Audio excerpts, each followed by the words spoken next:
General Wilkins, nung dinetain niyo po si Jed, meron po kayong warrant of arrest?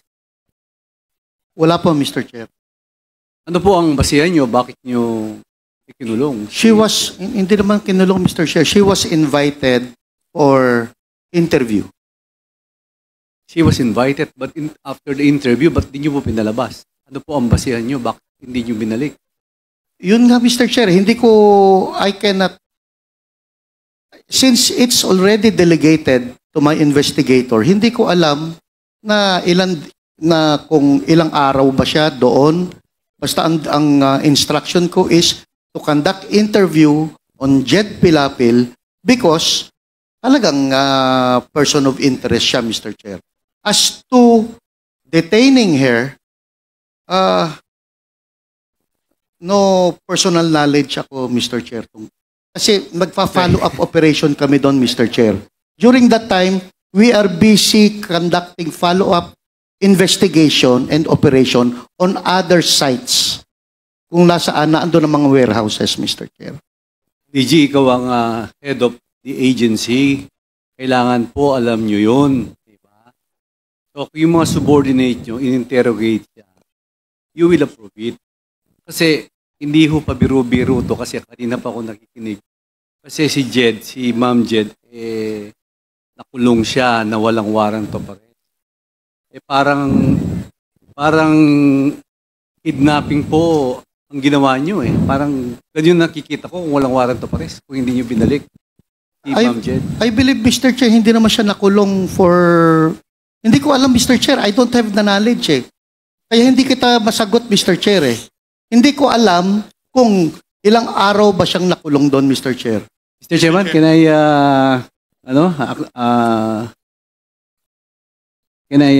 yes, Congressman Ako, with the indulgence of SDS Gonzales.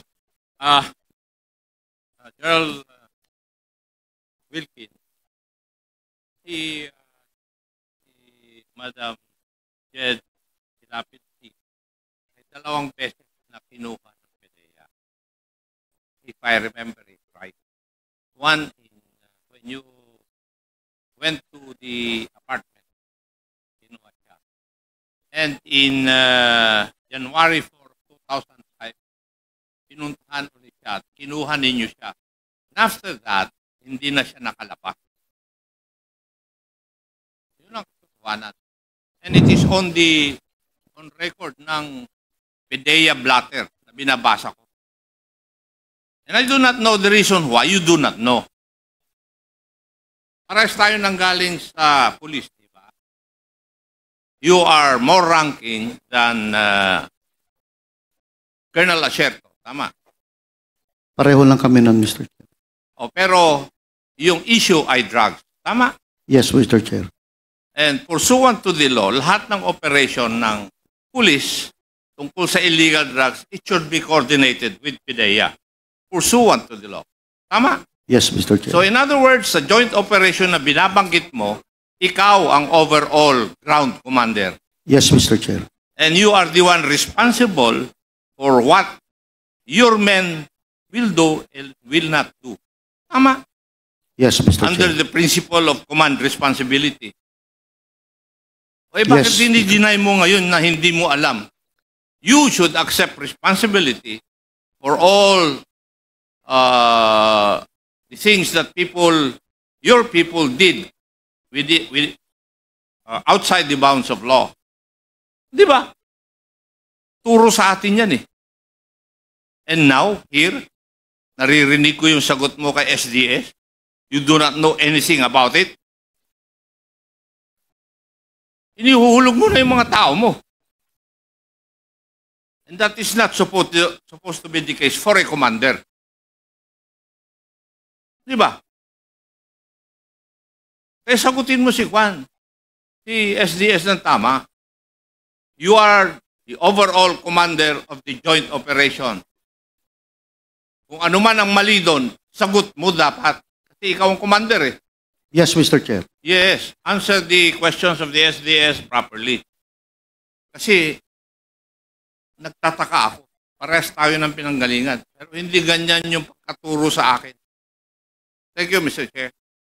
Chairman. Thank you, Congressman Akop. With the indulgence again of Congressman Okay, I will give the floor to Chairman. Okay, Caraps. Congressman Paduano, you are recognized. Chairman, anyway, naunahan lang ako ni Chairman Akop. Kasi, General Wilkins, eto, last warning ko sa iyo, sa nangyari, you're lying. Oh, gusto mo i-cite ko na? Paano-ano pa yung mukha mo eh? You're not respecting this committee. And I warn you, this will be the last. Kanina nang tinatanong kita, akala mo hindi kita babalikan? Now you admit that it's all about your command responsibility. Well, in fact, magtuturuan na, aserto, dinideny mo. Of course, your words against the words of aserto. Now, eto si Jed. Did you really interrogate personally, Jed Pilapil? Yun nga, Mr. Chair, hindi ko kasi maalala na nakinausap ko siya. Basta ang alam ko, nasa opisina siya, Mr. Chair. Ayun And yung I don't lie, Mr. Chair. You're not lying, you lie. Just a few minutes ago. Sa harap ko. Sinabi mo na that authority was delegated to your personnel. Yes, Mr. Chair. Nung tinanong ka ni Chairman Akop, inamin mo. Question of command responsibility. Are you not lying? No, Mr. Chair. Also, Mr. Chairman, with that, I move to cite in contempt General Wilkins. Pasensyahan po tayo dito. In violation of Section C, Section 11, letter C, of our rules. So move, Mr. Chairman. Pinagbigyan na nga kita. Yun pa ang sagot mo? There is a motion to cite in contempt